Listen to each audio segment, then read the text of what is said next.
has John Teamy come in 1 year?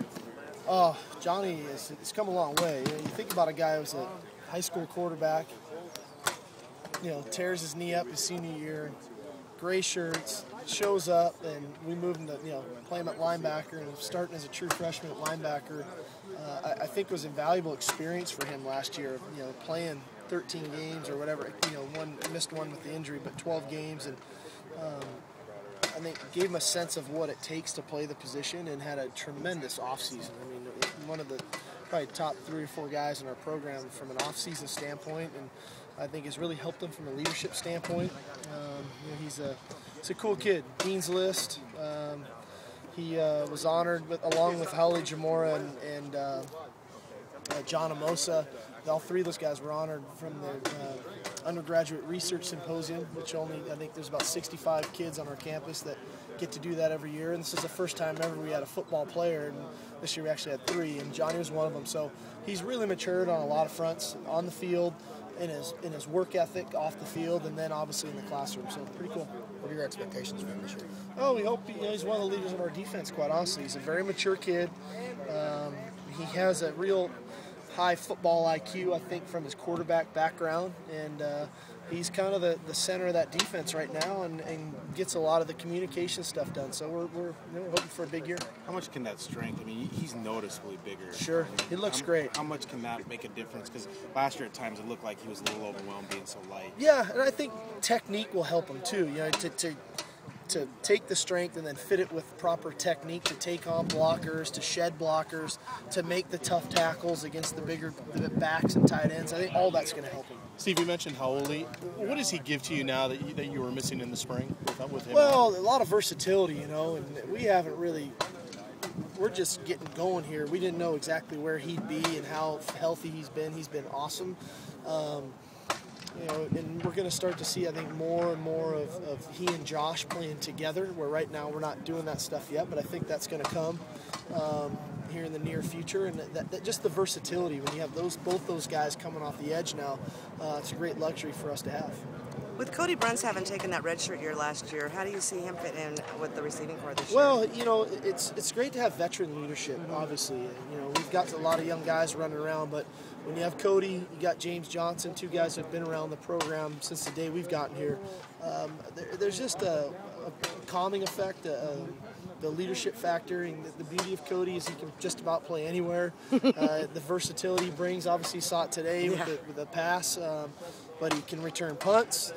He holds on field goals. He's he's the emergency punter. I mean, the guy just does it all. He's kind of our utility player, and that's what's cool about him. And he's a great teammate. And that's what makes him good to have. And that's what we were hoping to have this year. As we lose some veteran guys in Jermaine and Devin. It's just good to have some leadership out there. You talked about the team speed of your defense. Do you notice it with Fellner and those guys at that linebacker position, former safety? They can really run. It seems like they've caused you some problems. Yeah, well, they've done a nice job, especially in the run game. Where it's tough to get the edge on these guys because they can track the ball so fast. Whether it's Fellner, I think we saw it a couple times with Shaq today, really setting the edge and turning the ball back inside, and then Timu and those guys running to the football. Shirley, Jamora. That's what fast defenses do. They turn the ball back, and everybody else gets there and makes their plays. Sark, I noticed that with the defense, I noticed that the coaches are really stressing the idea of next play. Yep. Was that an idea or something that you guys, did you see the defense in the past maybe dwelling? It's a team motto, really. It's not just about the defense. It's something we've been talking about as a team. We stressed it last night as a focus for today, so that we're just understanding, from a mental aspect, good, bad, or indifferent, that last play's over, and we got to focus on the task at hand, and that's the next play. And so I thought the guys did a nice job of that. It can work both ways. Sometimes you get beat or you don't have your best play. It can woe is me mentality. Sometimes you can make a big play and you get the yay is me mentality, right? And you're not nearly as focused as you need to be on the next play. So it's been a big focus. I'm glad you guys noticed it. Talk about the positive, the touchdown dance, your comments on that? I didn't see it. Oh, okay. With James Johnson on the long play, they had a little touchdown. It was good for the offense today. They bounced Yeah. back. They created some big plays and down the field, which was good. I thought we had some good learning lessons for some of our younger players about the value of the football. I think Jadon and Kendall and even the young quarterbacks at times force us the ball. So they're learning the value of the ball right now, which is what we were hoping we could do for them, but also that means our defense is really getting after it, which is a good thing. With one day after Kohler, do you have a better idea of what his timetable Yeah, is like? we know exactly what it is. We MRI'd him just to make sure there's nothing else. We don't have that back. You know, fortunately, but unfortunately, I dealt with this at, you know, Sanchez's junior year. It was the exact same thing. He dislocated his kneecap the first practice at training camp. So the timetable, realistically, with him full going is probably more to a couple weeks. We'll probably work him back in, but he should be fine for the first game. Mark played the first game, was great. So we know what it is. It's just a matter of how his body's going to respond, but it's not something that is threatening into the season. Sean looked like he played the whole. Yeah, Sean was good. No He was problem. fine. He was fine, and you know, the other guys were just in the process of rehabbing. Colin, Deontay, this was about the right thing to do, was back off a little. We gave him enough yesterday, backed off him a little today, and then we'll get going maybe a little more in the next couple days again. Coach, what did you see out of the quarterbacks today? I thought Keith was fantastic. I thought he had a great day. I thought the young guys, you know, they do such cool stuff. You know, Siler had a great throw over the top to James Johnson. Derek Brown had a couple throws. Jeff had a couple throws. But then they have some great learning experience plays too, you know, where, you know, hopefully we can learn from and not make those same mistakes twice. But they're doing some stuff that is obviously putting a smile on a lot of guys' faces about the kind of the future in that position. Josh really disruptive in spring ball. Are you noticing it's too early to tell, or is he being able to bring? He had a couple more today. You know, he cut more today. He's just so fast off the edge, and he's stronger than probably people give him credit for. You know, he gets one arm on you.